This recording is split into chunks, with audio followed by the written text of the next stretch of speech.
Alright guys, welcome back to the channel. Thank you for joining us and joining me today on another review of a watch that you probably never heard of and probably never thought about.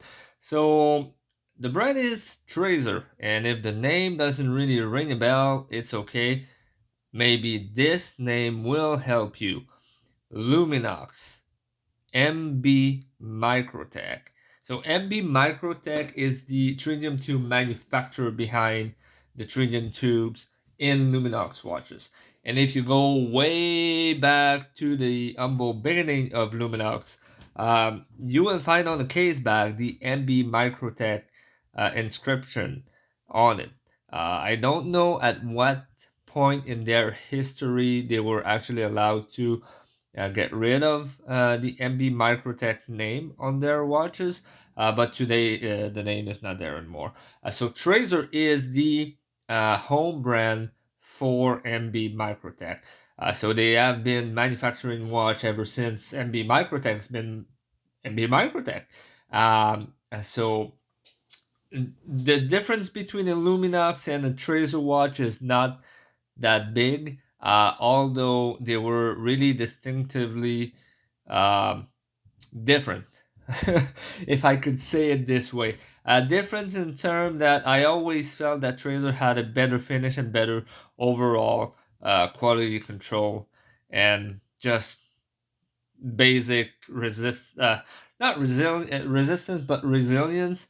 I had a couple Luminox and the Carbonox case I never really were a fan of. So I like my watches in stainless steel. I did try a couple composite case, but I'm always back to stainless steel for some reason. Even titanium, I just can't wrap my head around. I need some weight, like this big chunky boy here, which is definitely big, and but I like it. So yeah, I did ditch the Garmin and the Casio DWH 5600, and I got the Sunto vertical instead. So what do we have here? I know I'm always talking too much before actually presenting the watch.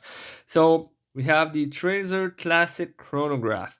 And what makes it classic is that usually this one is about 10 to 14 years old. Usually Tracer makes big watches, much like Luminox, right? So they usually make 44, 45, 46 millimeter cases with like 55 millimeter lug to lug. So for this guy here, we got the classic chronograph, reference number T4004.357.37.01. It is 40 millimeter diameter, so very not vintagey, but kind of old style size for a chronograph. It is 47 millimeter lug to lug, so really compact, just much like my marathon divers, pretty much, which is the GSAR is 41 millimeter at the bezel, but 39 and a half at the case. And the same lug to lug, so they really do wear similarly. And the thickness is 12 millimeters, so it's not that big. It is kind of my sweet spot. 40 millimeter diameter and 47 millimeter lug to lug is my sweet spot. So now you know. So if you guys want to buy me a watch, you know what to look for. Watches of that size. Thickness, I don't really give a flying damn.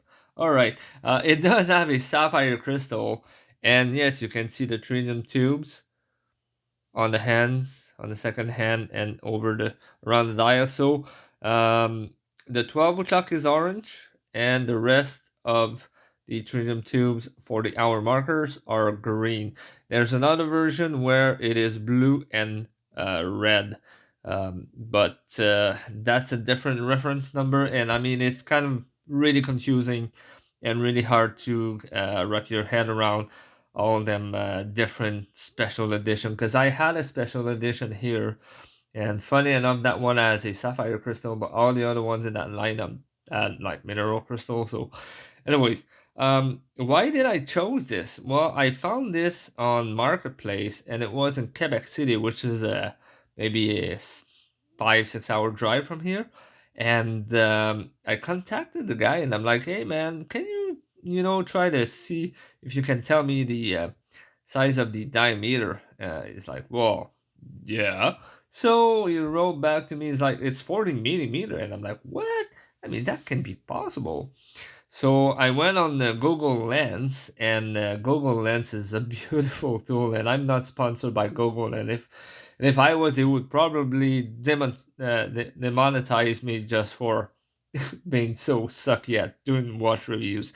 But yeah, Google Lens is such a beautiful tool to identify products of all kind, watches included.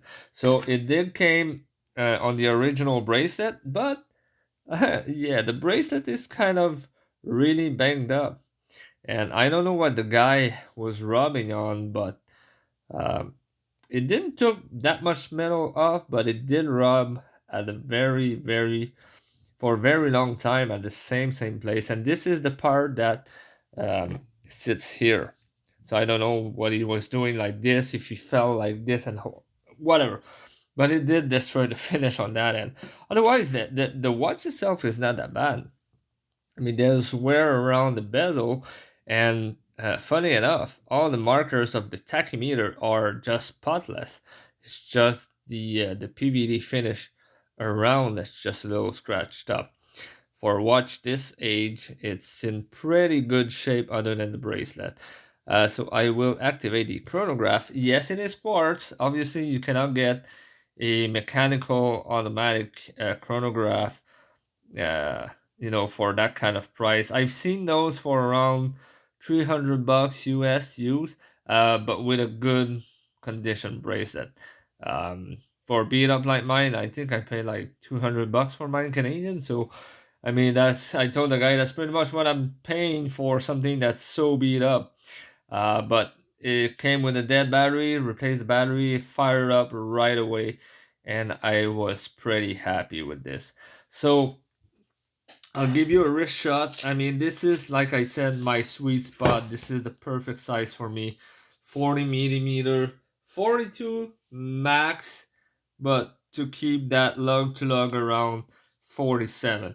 That's just for, divers and other kind of watch. Sport watches like my Sunto, I don't mind having it really bigger than this. So, I mean, you see, it is compact. It fits me perfectly. Oh. So yeah, I love it. I really love it. I haven't been wearing watches all that much lately because of the smartwatch thing. But I do wear my watches every day. Anyways, just because I like to switch around when I get home. I don't need the smartwatch anymore, so I just put on a regular watch as soon as I get home.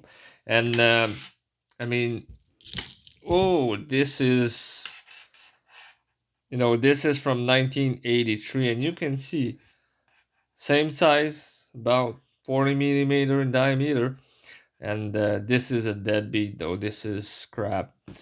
Um, yeah, it's a Seiko 7A28 7049. So that was like the first quartz chronograph that I picked up. I really paid too much for it, so I'm just gonna try to recover some money out of this, and God forbid me to gamble with watches again.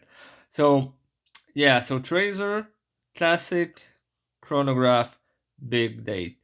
If you like this style of watch, I mean, you can find these pretty cheap. If you find new old stock, you might be surprised and shocked by the price that's asked.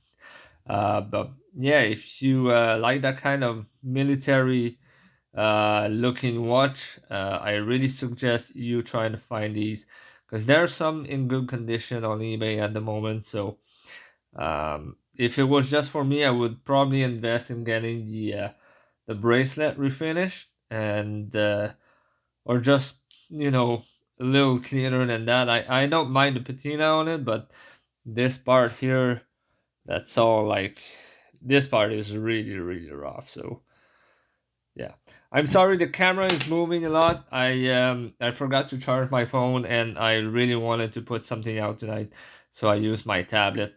Yeah, so there we go. Traser, classic chronograph, big date. I'll leave the reference number in the description of the video. Thank you. I didn't meant to do that long of a video tonight, but here you go. Enjoy it or don't. I mean, we'll see you next time.